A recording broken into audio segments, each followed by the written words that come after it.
को डिस्कस करेंगे एनाटॉमी के अंदर। जैसे आपका बेसिक से स्टार्ट करेंगे, आज पढ़ेंगे हम बेसिक्स, उसके बाद जो बात करेंगे हम that is cell and tissue, cell and tissue. उसके बाद बात करेंगे हम respiratory system, then cardiovascular system, digestive,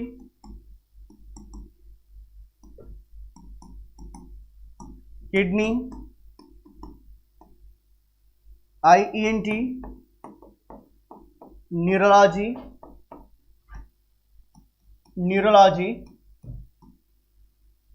then skin. ये बेसिक पोर्शन हम एनाटॉमी एंड फिजियोलॉजी के अंदर डिस्कस करेंगे। आज जो स्टार्ट करने वाले हम दैट इज बिल्कुल बेसिक से स्टार्ट करेंगे, basics of anatomy and physiology. अब बेसिक की बात करें तो यहां समझिएगा, सबसे पहले जो हम बात करने वाले हैं that is about anatomy. Anatomy क्या है? चलिए, एनाटॉमी क्या है? तो किसी भी ऑर्गन के स्ट्रक्चर की study of structure of any body organ.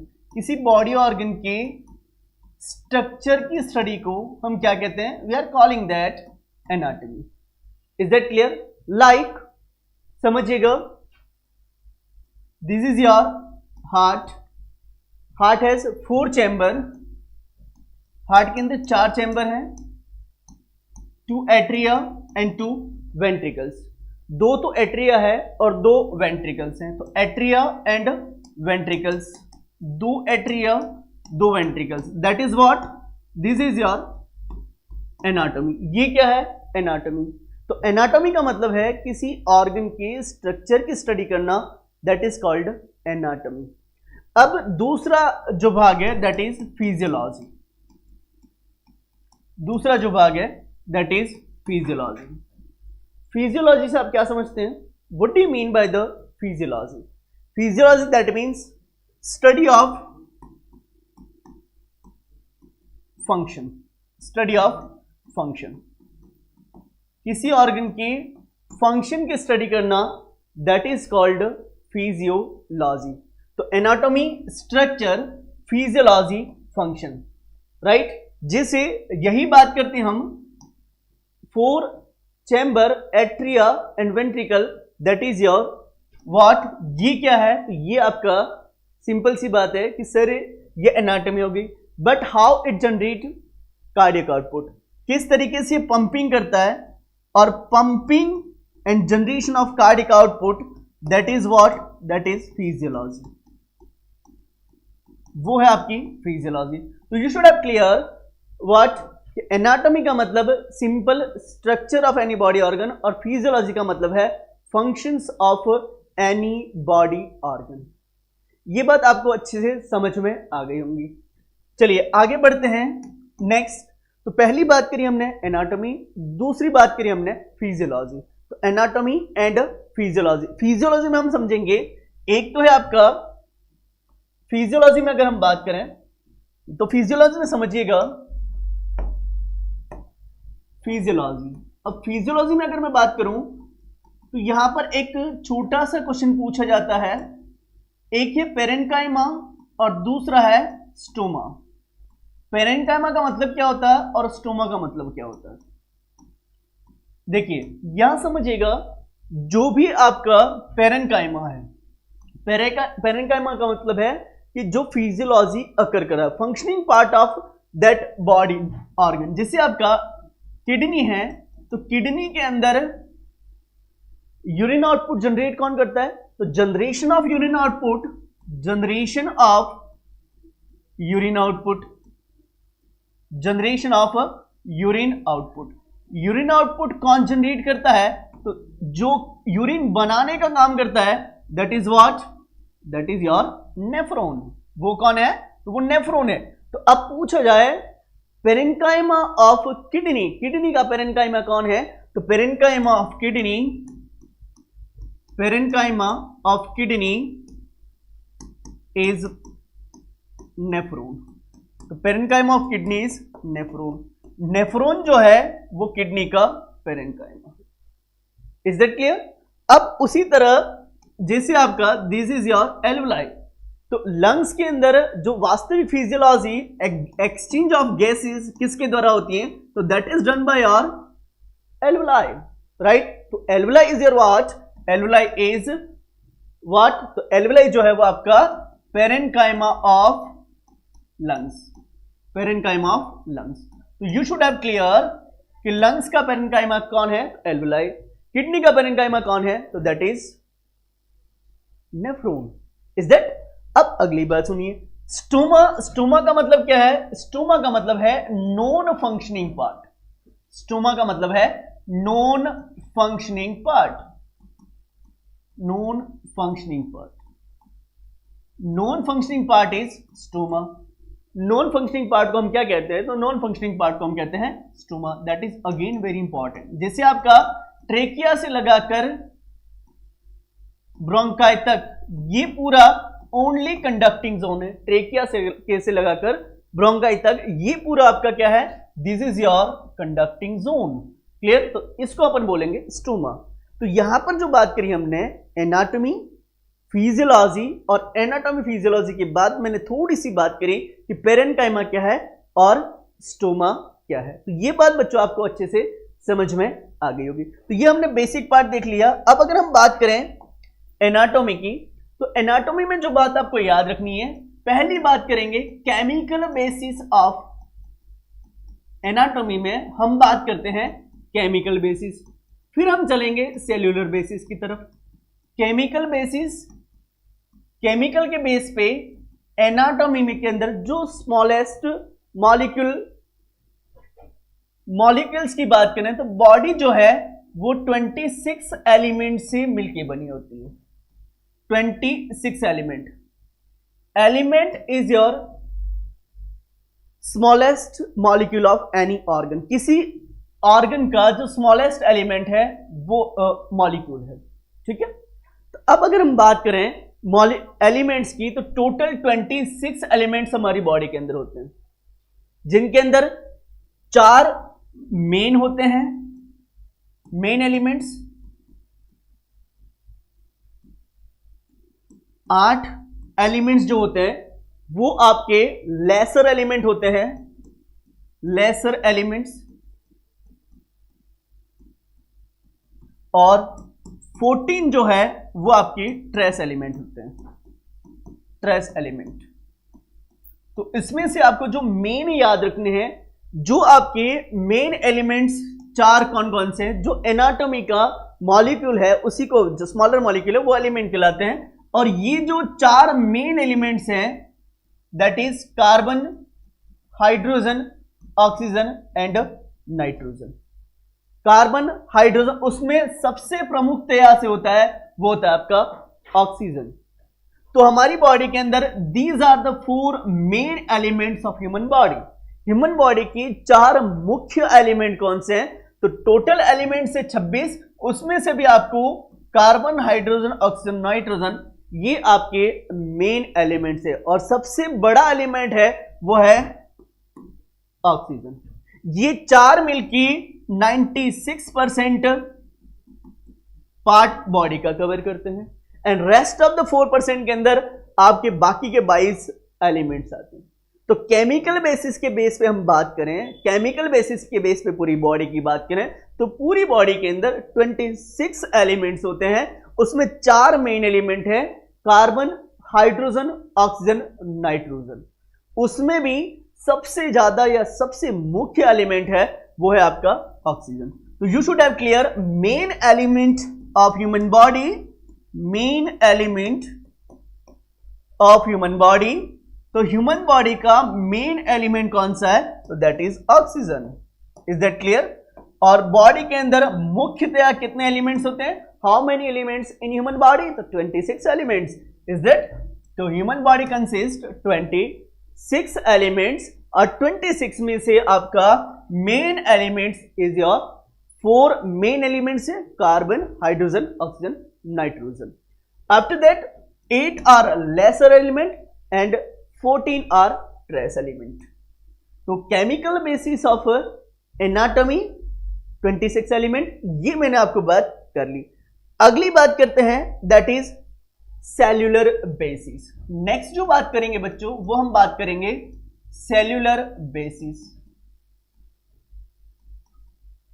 Next cellular basis is that molecules मिलके सेल का फॉर्मेशन करते हैं।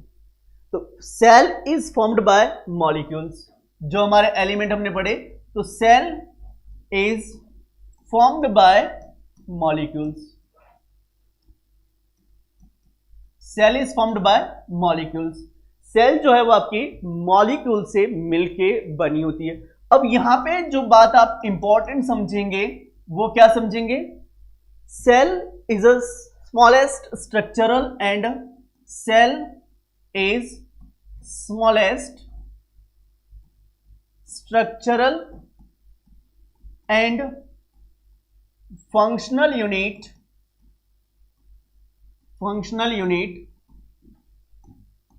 of human body. Cell is your smallest structural and functional unit of human body. Human body की सबसे smallest structural and functional unit है वो है cell. ठीक है, तो सेल याद रखेंगे, सेल की बार हम डिटेल बात करेंगे बट वो आगे पढ़ेंगे। चलिए, सेल मिलके क्या बनाते हैं, सेल फॉर्म टिश्यू। सेल मिलके टिश्यू का फॉर्मेशन करते हैं, सेल मिलके टिश्यू का फॉर्मेशन करते हैं। तो सेल मैंने कहा smallest structural and functional unit of human body.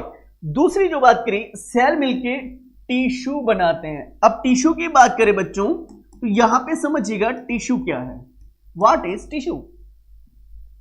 तो सेल जो स्ट्रक्चर में और फंक्शन में सिमिलर हो, clear. Cell group of cell, पहली बात करेंगे हम ग्रुप ऑफ सेल, लेकिन हर ग्रुप ऑफ सेल को तो हम टिश्यू नहीं कहेंगे। Group of cell which have similar structure and similar function, group of cell which have similar structure and similar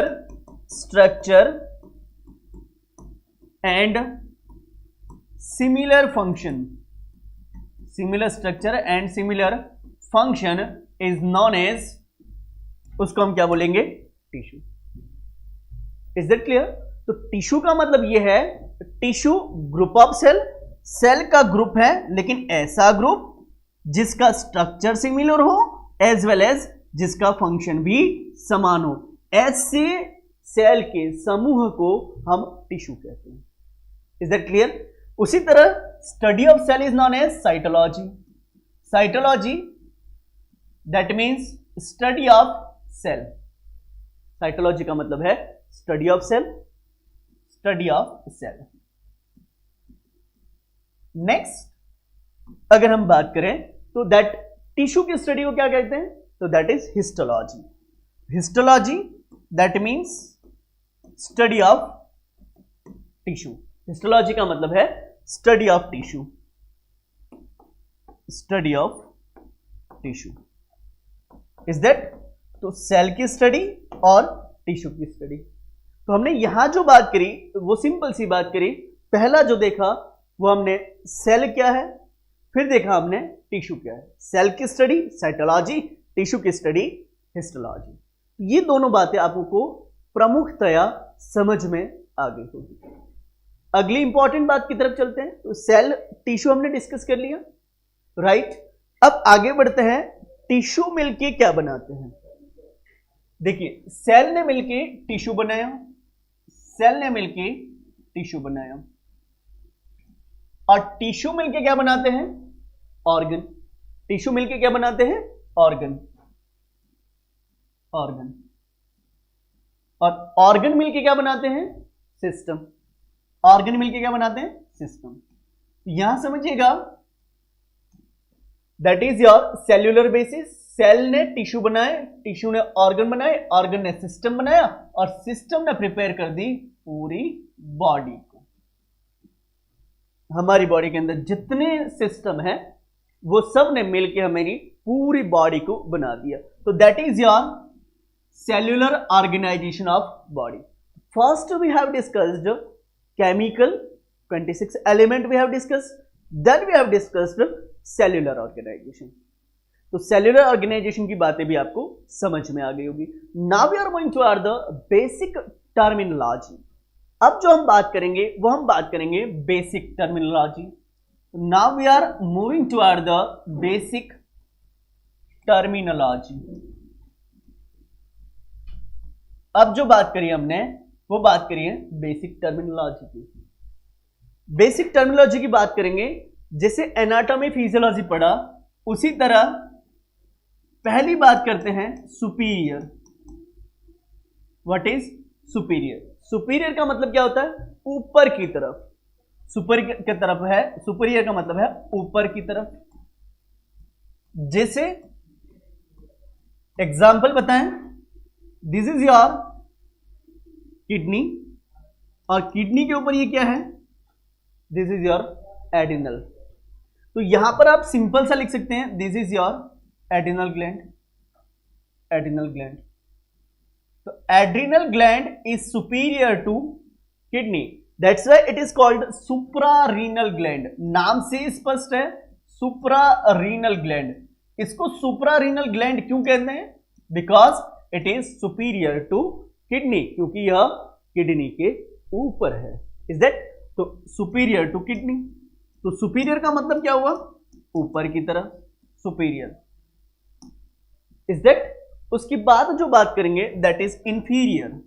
अगली जो बात करेंगे वो हम बात करेंगे इंफीरियर। इंफीरियर का मतलब क्या होता है? नीचे की तरफ। इंफीरियर का मतलब है नीचे की तरफ।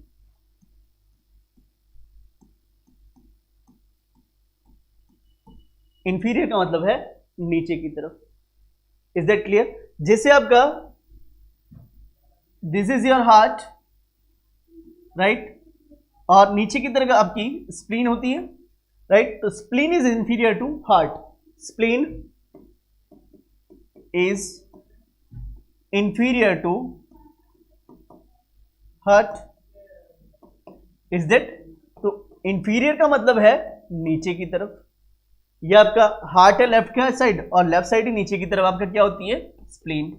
तो स्प्लीन और दिस इज योर हार्ट। तो हार्ट के नीचे की तरफ, तो हार्ट के नीचे की तरफ स्प्लीन होती है, हार्ट से लेफ्ट की तरफ नीचे आपकी स्प्लीन। तो spleen is inferior to heart, या heart is superior to spleen. तो नीचे की तरफ का मतलब इंफीरियर हो, सुपीरियर इंफीरियर, दो बातें कर ली।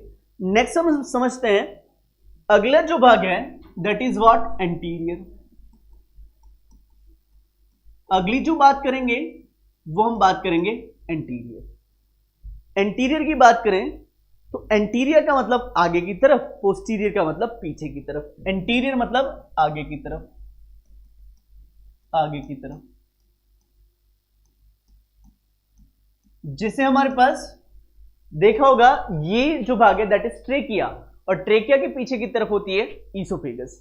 दिस इज योर ट्रेकिया, और ट्रेकिया के जस्ट पीछे जो होती है वो होती है आपकी ईसोफेगस। तो यहां समझेंगे trachea is anterior to, trachea is anterior to esophagus. Is that? Trachea is anterior to esophagus. Trachea जो है वो esophagus के anterior है। posterior, posterior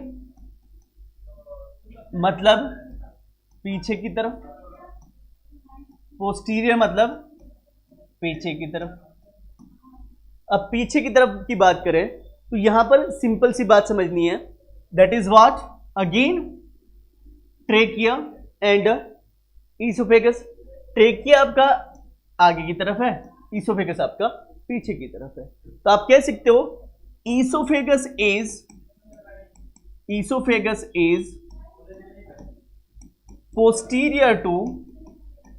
posterior to esophagus is posterior to trachea. Trachea के बारे में आरपीएससी 2007 में एक क्वेश्चन पूछा गया था। आरपीएससी 2007 में एक क्वेश्चन भी आया हुआ है, विंड पाइप किसे कहा जाता है? विंड पाइप किसे कहा जाता है? तो trachea is known as wind pipe, it is known as wind pipe, इसे विंड पाइप भी कहते हैं, इसे विंड पाइप भी कहते हैं। तो trachea is known as wind pipe. उसी तरह पूछा जा सकता है oesophagus, oesophagus known as food pipe, oesophagus को क्या कहते हैं? Also known as food pipe, इसे फूड पाइप भी कहते हैं। Is that? तो ये बात भी आपको समझ में आ गई होगी। तो हमें बेसिकली ये पता होना चाहिए कि एंटीरियर क्या है, पोस्टीरियर क्या है, सुपीरियर क्या है, इंफीरियर क्या है। आगे बात समझ में। उसके बाद अगर हम बात करें नेक्स्ट लेटरल, लेटरल, लेटरल का मतलब होता है साइड में, साइड में। और इसमें भी आप याद रखेंगे एप्सिलेटरल एंड कॉन्ट्रालेटरल, दो टर्म आती हैं। एक है आपका इप्सिलेटरल, इप्सिलेटरल का मतलब होता है सेम साइड, इप्सिलेटरल का मतलब होता है सेम साइड, सेम साइड। दूसरा है आपका कॉन्ट्रालेटरल, और कॉन्ट्रालेटरल का मतलब होता है ऑपोजिट साइड। कॉन्ट्रालेटरल और कॉन्ट्रालेटरल का मतलब है opposite side, opposite side.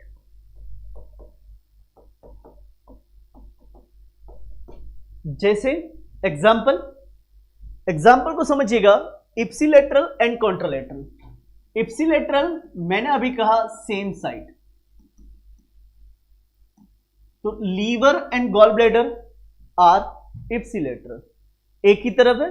Liver भी आपका राइट साइड है, गॉल ब्लैडर भी आपका राइट साइड है। तो आप कह सकते हो liver and gall bladder are, gall bladder are ipsilateral. Is that? तो you should have clear, ipsilateral का मतलब होता है same side, but contralateral, contralateral की बात करें तो that means opposite, contralateral that means opposite side, opposite side, इसका मतलब है ऑपोजिट साइड। ऑपोजिट साइड जैसे आपका लीवर आपका राइट साइड है, स्प्लीन आपका लेफ्ट साइड है, तो liver and spleen are contralateral. तो liver and spleen are contralateral, liver and spleen are contralateral. Liver और स्प्लीन जो है वो आपके कॉन्ट्रालेटरल है। तो ये बात आप बहुत अच्छे से ध्यान रखेंगे, ipsilateral and contralateral. Superficial and deep, एक आपने पढ़ा होगा सुपरफिशियल, सुपरफिशियल, सुपरफिशियल मतलब ऊपर की ऊपरी लेयर, और डीप मतलब भीतरी लेयर। जैसे सुपरफिशियल की बात करें तो स्किन की बात करते हैं, तो स्किन में आपका epidermis is superficial layer of skin, epidermis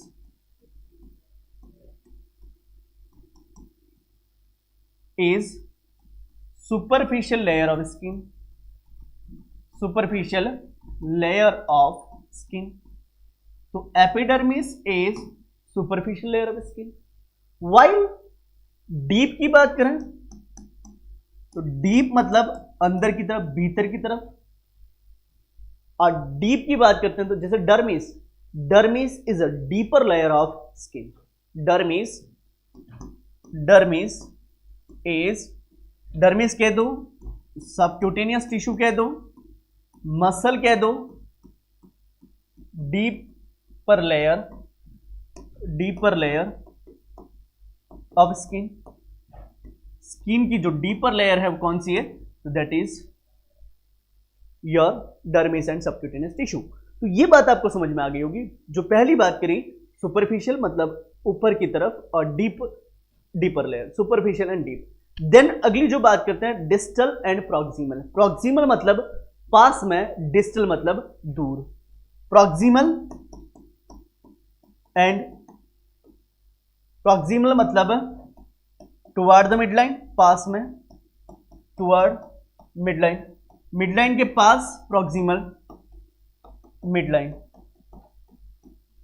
is that. And distal, जैसे आपका फेलेंजेस है, फेलेंजेस आर प्रॉक्सिमल फेलेंजेस, मतलब ये जो पास वाली है कार्पल मेटाकार्पल है ना, ये फेलेंजेस हैं, ये आपकी लास्ट वाली नाखून के पास वाली, that are your distal phalanges, और ये वाली आपकी proximal phalanges. Proximal and distal, इसके ये पास हैं तो इसको प्रॉक्सिमल कह दिया, दूर है तो इसको हमने डिस्टल कह दिया। तो डिस्टल मतलब दूर, away from mid line, away from mid line, away from mid line. चलिए, ये जो बात करी मैंने that is about basic terms of anatomy. ये जो बात करी, जो हम जनरली हमारे नॉर्मल फिजियोलॉजी में, सॉरी नॉर्मल एनाटॉमी में यूज करते हैं, इन टर्म्स को हमने डिस्कस कर लिया। अब बच्चों जो बात करेंगे थोड़ी सी आगे की तरफ चलते हैं। एक टर्म आपने सुनी होगी, उसके बाद हम बॉडी कैविटी की तरफ चलेंगे। एक टर्म सुनी होगी आपने, जिसे अगर हम बात करें तो आपने होम्योस्टेसिस सुना होगा। होम्योस्टेसिस, एक वर्ड सुना होगा, homeostasis. What do you mean by homeostasis? Homeostasis से आप क्या समझते हैं? What do you mean by the homeostasis? You people idea और not? No one. Homeostasis that means, एक होम्योस्टेसिस होता है और एक हीमोस्टेसिस होता है। दो एक जैसे दिखने वाले वर्ड हैं, बट दोनों में जमीन आसमान का अंतर है। एक है होम्योस्टेसिस, दूसरा है हीमोस्टेसिस। हीमोस्टेसिस का मतलब क्या होता है? What do you mean by the haemostasis? Haemostasis का मतलब है ब्लड क्लॉटिंग। हीमोस्टेसिस का मतलब है ब्लड क्लॉटिंग। ब्लड का क्लॉट होना हीमोस्टेसिस कहलाता है। Is that? अब आते हैं होम्योस्टेसिस। अब आते हैं अपन होम्योस्टेसिस। होम्योस्टेसिस का मतलब है balance between external and internal environment is called homeostasis. तो यहां पर एक वर्ड बोला, balance between external and internal environment is called homeostasis. आप समझिएगा इस बात को, हालांकि इतना फास्ट समझ में नहीं आया होगा। अब छोटा सा एग्जांपल देता हूं, जैसे मैंने कहा होम्योस्टेसिस और मतलब बताया balance between external and internal environment. External और इंटरनल एनवायरनमेंट के बीच जो बैलेंस है उसको हम होम्योस्टेसिस कहते हैं। Is that? अब यहां समझिएगा, होम्योस्टेसिस का मतलब बताया balance between external and internal environment. जैसे सर्दी का मौसम, विंटर सीजन में हम क्या करते हैं? खाना ज्यादा खाते हैं, राइट? उसके अलावा हम गर्म कपड़े पहनते हैं, गर्म कपड़े पहनते हैं, है ना? खाना ज्यादा खाते हैं, गर्म कपड़े पहनते हैं। जबकि समर सीजन में भूख कम लगती है, गर्मी में भूख कम लगती है, और समर वियर पतले कपड़े पहनते हैं, है ना? क्यों? ऐसा क्यों? ऐसा क्यों? समझने वाली बात है कि सर सर्दी में हम खाना ज्यादा क्यों खाते हैं, गर्मी में हम खाना ज्यादा कम क्यों खाते हैं? इसके अलावा सर्दी में हम मोटे कपड़े पहनते हैं, गर्म कपड़े पहनते हैं, जबकि गर्मी में हम पतले कपड़े पहनते हैं, समर वियर पहनते हैं। What is the reason behind that? उसके पीछे रीजन क्या है, तो उसको भी समझेंगे। चलिए, तो अब पहले बात कर लेते हैं हम गर्मी की। गर्मी में इन्वायरमेंट का टेम्परेचर, पहले बॉडी टेम्परेचर नॉर्मल कितना होता है? अगर हम बात करें बॉडी टेम्परेचर की, तो नॉर्मल बॉडी टेम्परेचर कितना है? तो 98.6 degree Fahrenheit. Normal body temperature है 98.6 डिग्री फ़ारेनहाइट। ये है आपका normal body temperature. Is that normal body temperature है 98.6 डिग्री फ़ारेनहाइट। गर्मी में इन्वायरमेंट का टेम्परेचर कितना हो जाता है? इन्वायरमेंट का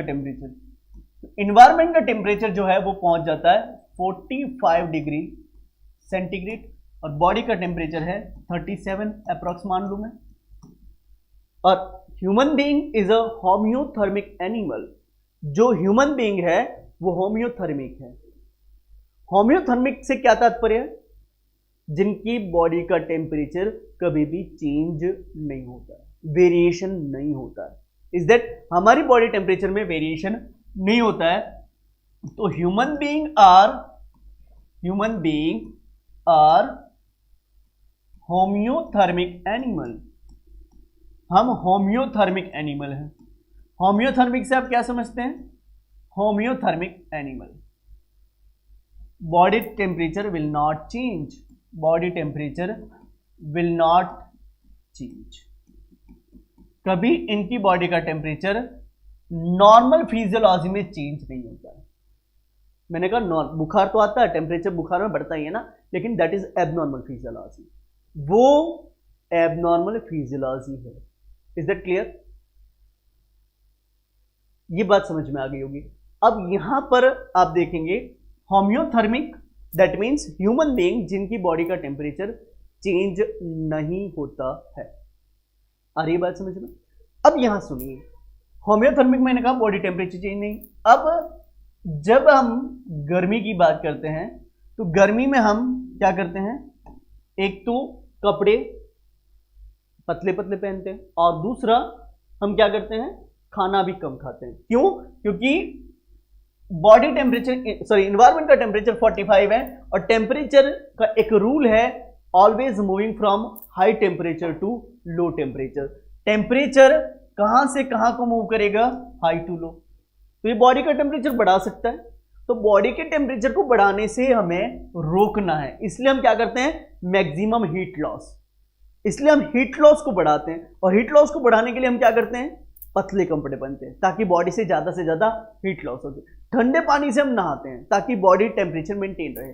तो हम हीट लॉस को बढ़ाते हैं और हीट प्रोडक्शन को घटाते हैं। तो समर में हम क्या कर रहे हैं? समर में हम हीट लॉस को इंक्रीज कर रहे हैं, increase heat loss and decrease heat production, decrease heat production.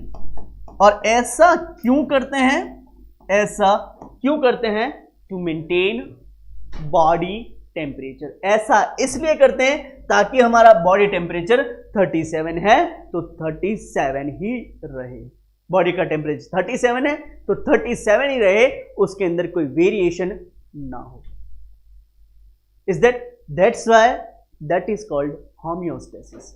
That means we maintain balance between external and internal environment. Summer में एनवायरमेंट का टेम्परेचर ज्यादा तो हमने अपने आप को इसके अकॉर्डिंग मॉडिफाई कर लिया। सर्दी में एनवायरमेंट का टेम्परेचर क्या हो जाता है? चलिए अब आते हैं हम सर्दी पे। विंटर की बात कर लेते हैं। विंटर को समझिएगा। विंटर में सर्दियों में क्या होता है? सर्दियों में क्या होता है? विंटर में क्या होता है? तो विंटर में जाहिर सी बात है सर, विंटर की अगर हम बात करें तो विंटर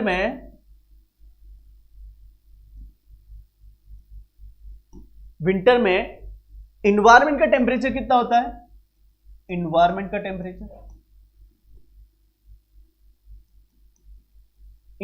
टेम्परेचर है आपका, वही मान ले 10 डिग्री। एनवायरमेंट का टेम्परेचर होता है 10 डिग्री सेंटीग्रेड और बॉडी टेम्परेचर, ह्यूमन बॉडी का टेम्परेचर फिक्स है 37 डिग्री सेंटीग्रेड। और हीट का रूल है, टेम्परेचर का रूल है always moving from high temperature to low temperature. तो यहां से टेम्परेचर एनवायरमेंट को, इसका मतलब क्या होगा?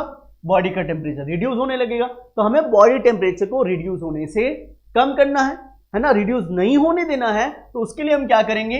बैरियर बना देते हैं और हम क्या कर लेते हैं? हीट लॉस को प्रिवेंट करते हैं।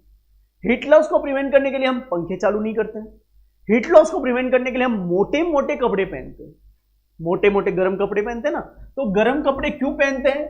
गर्म कपड़े इसीलिए पहनते हैं ताकि हम हीट लॉस को क्या कर सकें, प्रिवेंट कर सकें। तो सर्दी में हमारा मेन उद्देश्य क्या है? Decrease heat loss and increase heat production. Increase heat production, हमारा उद्देश्य हीट प्रोडक्शन को बढ़ाना है, इसलिए हम सर्दी में खाना ज्यादा खाते हैं, है ना। मेटाबॉलिक एक्टिविटी हमारी ज्यादा होती है, मेटाबॉलिक रेट बढ़ जाती है, मेटाबॉलिक रेट इंक्रीज हो जाती है। तो ये हमने सर्दी में बैलेंस कर लिया। तो ये एक्सटर्नल इन्वायरमेंट के साथ हमारा जो बैलेंस है, राइट, एक्सटर्नल इन्वायरमेंट के साथ सर्दी और गर्मी में हम अकॉर्डिंग टू इन्वायरमेंट बिहेवियर करते हैं, that is what, that is homeostasis. इसको हम क्या कहते हैं? होम्योस्टेसिस कहते हैं। तो होम्योस्टेसिस का सीधा सा सिंपल सा मतलब है balance between external and internal environment. Is that clear guys? चलिए अब आगे बढ़ते हैं। ये तो बात कर ली हमने होम्योस्टेसिस की। होम्योस्टेसिस के बाद हम आगे बढ़ते हैं। अब term homeostasis given by, term homeostasis given by, homeostasis is given by, term homeostasis किसके द्वारा दी गई है? तो homeostasis term is given by Walter Cannon, Walter Cannon. Homeostasis term जो है वो वाल्टर कैनन के द्वारा दी गई है। तो एक तो याद रखना है होम्योस्टेसिस टर्म किसने दी? वाल्टर कैनन के अंदर। अब दूसरी बात कि बॉडी के अंदर होम्योस्टेसिस कौन मेंटेन करता है? बॉडी के अंदर होम्योस्टेसिस मेंटेन्ड बाय, तो होम्योस्टेसिस किसके द्वारा मेंटेन होता है? तो होम्योस्टेसिस इज मेंटेन्ड बाय, किसके द्वारा मेंटेन होता है? Homeostasis is maintained by two system. दो सिस्टम है हमारी बॉडी के अंदर जो होम्योस्टेसिस को मेंटेन करते हैं। दो सिस्टम है, टू सिस्टम। कौन कौन से बताइएगा जरा। एक है आपका नर्वस सिस्टम, नर्वस सिस्टम, और दूसरा है आपका endocrine system. Second one is your endocrine system. तो one is your nervous system, another one is your endocrine system. Nervous system और एंडोक्राइन सिस्टम की बात करें तो यहां समझिएगा, एक है आपका नर्वस सिस्टम, एक है आपका endocrine system. Nervous system is your fast acting system, ये एक फास्ट एक्टिंग सिस्टम है, this is your fast acting system. जबकि endocrine system is your slow acting system, slow acting system, slow acting system, fast acting system and slow acting system. अब ये दोनों दो mechanism के द्वारा मेंटेन करते हैं, to mechanism they follow. Nervous system हो चाहे एंडोक्राइन सिस्टम हो, ये दो मैकेनिज्म को फॉलो करते हैं। अब आप कहेंगे सर कौन से दो मैकेनिज्म? तो दो मैकेनिज्म, एक है आपका मैकेनिज्म टू मेंटेन होम्योस्टेसिस, दो मैकेनिज्म। पहला है आपका कौन सा? First one is your positive feedback mechanism, positive feedback mechanism, और दूसरा है आपका नेगेटिव फीडबैक मैकेनिज्म, दूसरा है आपका negative feedback mechanism, negative feedback mechanism. एक है आपका पॉजिटिव फीडबैक मैकेनिज्म, दूसरा है आपका negative feedback mechanism.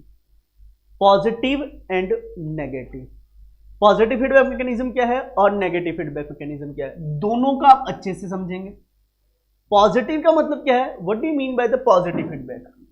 Positive feedback, और पॉजिटिव फीडबैक का मतलब है बढ़े हुए को बढ़ा दे या घटे हुए को घटा दे। सिंपल सी बात, बढ़े हुए को बढ़ा दे, बढ़ा दे, या घटे हुए को घटा दे। घटे हुए को घटा दे। जैसे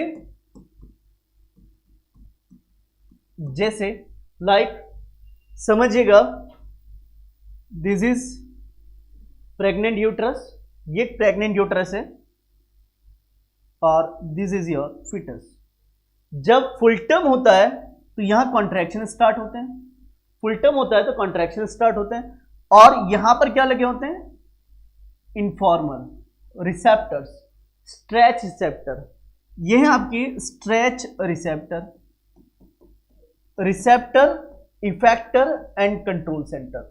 तीन बातें याद रखनी है। रिसेप्टर जो इंफॉर्मेशन को ले जाते हैं, कंट्रोल सेंटर हमारा एक ही है, that is our brain. Control centre हमारा कौन है, तो कंट्रोल सेंटर है हमारा ब्रेन, जो पूरी बॉडी को कंट्रोल करता है। इफेक्टर दैट मीन्स जो टारगेट ऑर्गन पर मसल्स है वो आपकी इफेक्टर है, राइट। तो इफेक्टर जो इंफॉर्मेशन पहुंचाई गई है उसका जो एक्शन है वो करता है, वो है आपका इफेक्टर। रिसेप्टर जो इंफॉर्मेशन को ब्रेन तक ले जाता है। तो यहां पर स्ट्रेस रिसेप्टर है, वो ब्रेन को जाके बोलते हैं कि देयर इज समथिंग चेंज, कुछ गड़बड़ है, कॉन्ट्रैक्शन स्टार्ट हो गए हैं। ब्रेन प्रॉब्लम को एनालिसिस करता है और तुरंत ही किसको कहता है, पोस्टीरियर पिट्यूटरी को क्या रिलीज करो, ऑक्सीटोसिन। और जैसे ही ऑक्सीटोसिन रिलीज होता है, जो कॉन्ट्रैक्शन पहले धीरे हो रहे थे वो कॉन्ट्रैक्शन फास्ट होने लग जाते हैं एंड पार्चुरेशन हो जाता है, चाइल्ड बर्थ हो जाता है। तो यह है आपका जो कॉन्ट्रैक्शन पहले कम थे, जैसे रिसेप्टर ब्रेन के पास पहुंचे, ब्रेन ने प्रॉब्लम को एनालिसिस किया और तुरंत ही ऑक्सीटोसिन रिलीज कराया, कॉन्ट्रैक्शन बढ़े, डिलीवरी। सिंपल। तो that is your positive feedback mechanism. तो यहां पर तीन चीजें आपको याद रखनी है। पहले तो रिसेप्टर जो इंफॉर्मेशन को ले जाए, कंट्रोल सेंटर ब्रेन, और इफेक्टर जो प्रॉब्लम है उसको एनालाइज करके इफेक्टर जो है वो एक्शन करते हैं, जैसे कि मसल्स है ना। तो यहां पर इन तीन चीजों को आपको याद रखना है। पॉजिटिव एग्जांपल आपका वही parturition is the example of positive feedback mechanism. Parturition, parturition जो है चाइल्ड बर्थ जिसको बोलते हैं, चाइल्ड बर्थ जो एग्जांपल है वो है पॉजिटिव फीडबैक मैकेनिज्म का। और यहां पर एक बहुत प्यारा क्वेश्चन जो आपके लिए बनता है, that is oxytocin. Oxytocin produced by hypothalamus. Oxytocin जो है वो इसका प्रोडक्शन तो हाइपोथैलेमस करता है, बट रिलीज कौन करता है, release by posterior pituitary. Production, बहुत प्यारा क्वेश्चन, बहुत important question, very important, very important. Oxytocin production किसके द्वारा होता है, तो प्रोडक्शन होता है आपका किसके द्वारा, तो ऑक्सीटोसिन का प्रोडक्शन करता है, वो करता है आपका प्रोडक्शन तो करता है हाइपोथैलेमस, और released by your which one, posterior pituitary. ये दोनों ही बहुत प्यारे क्वेश्चन हैं, इनको आपको अच्छे से याद रखना है। कई बार कॉम्पिटिटिव नॉर्थ में भी पूछे गए हैं, जीपीएससी में भी पूछे गए, बहुत सी बार पूछा हुआ है, एसएनओ के अंदर भी आ चुका है, भोपाल के अंदर। तो ये आपको अच्छे से याद रखना है कि ऑक्सीटोसिन का प्रोडक्शन हाइपोथैलेमस करता है, रिलीज कौन करता है, पोस्टीरियर पिट्यूटरी। ये बातें आपको समझ में बड़े आराम से आ गई। चलिए आगे बढ़ते हैं, अगली बात कर लेते हैं। तो पॉजिटिव के बाद अगली बात करेंगे negative feedback mechanism. Negative feedback mechanism ये अपोजिट काम करता है। अपोजिट मतलब बढ़े हुए को घटा दे और घटे हुए को बढ़ा दे। पॉजिटिव क्या कर रहा था, बढ़ रहा था तो उसको और बढ़ा रहा था, घट रहा था उसको और घटा रहा था। जबकि नेगेटिव फीडबैक मैकेनिज्म अपोजिट काम करता है। पॉजिटिव सिमिलर काम करता है, नेगेटिव अपोजिट करता है। बढ़ रहा है तो उसको घटा देगा, घट रहा है तो उसको बढ़ा देगा। घटना को बढ़ाना, बढ़ने को घटाना, that is the negative feedback mechanism. ये क्या है, negative feedback mechanism is that. तो नेगेटिव फीडबैक मैकेनिज्म सिंपल सी बात, बढ़े हुए को घटा दे, बढ़े हुए को घटा दे, या घटे हुए को बढ़ा दे, घटे हुए को बढ़ा दे। सिंपल सी बात।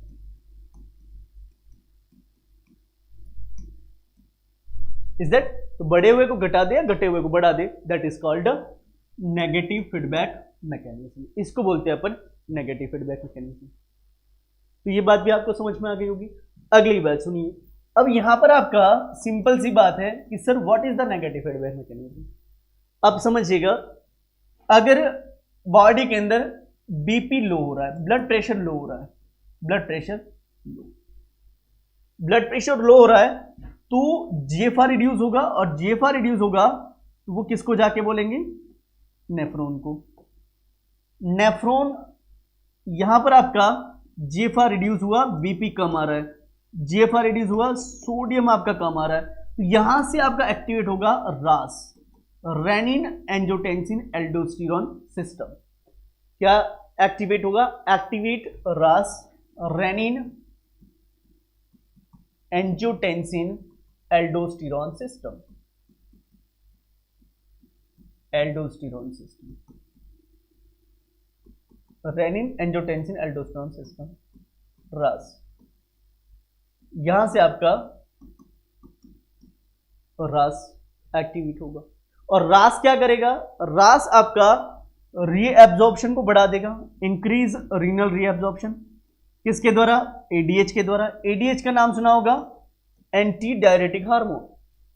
एडीएच का प्रोडक्शन बढ़ेगा, अगेन एडीएच भी आपका produced by anti diuretic hormone, produced by hypothalamus and released by posterior pituitary, released by posterior pituitary, released by posterior pituitary.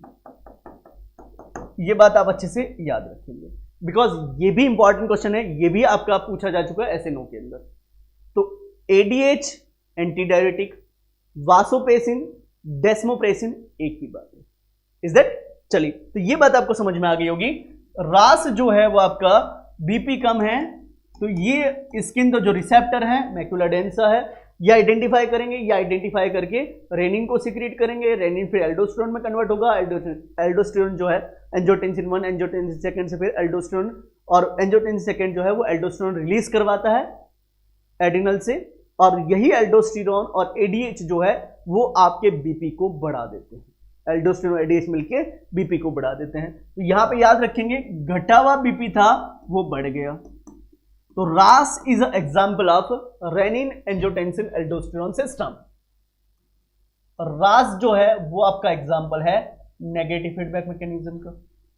इसके अलावा जितने सिक्रीशन से थायराइड हार्मोन के, hormonal secretion, thyroid hormone secretion, secretion of thyroid hormone, secretion of thyroid hormone, thyroid hormone का secretion है, ये भी example है किसका, सिक्रीशन ऑफ थायराइड हार्मोन, ये भी आपका एग्जांपल है नेगेटिव फीडबैक मैकेनिज्म।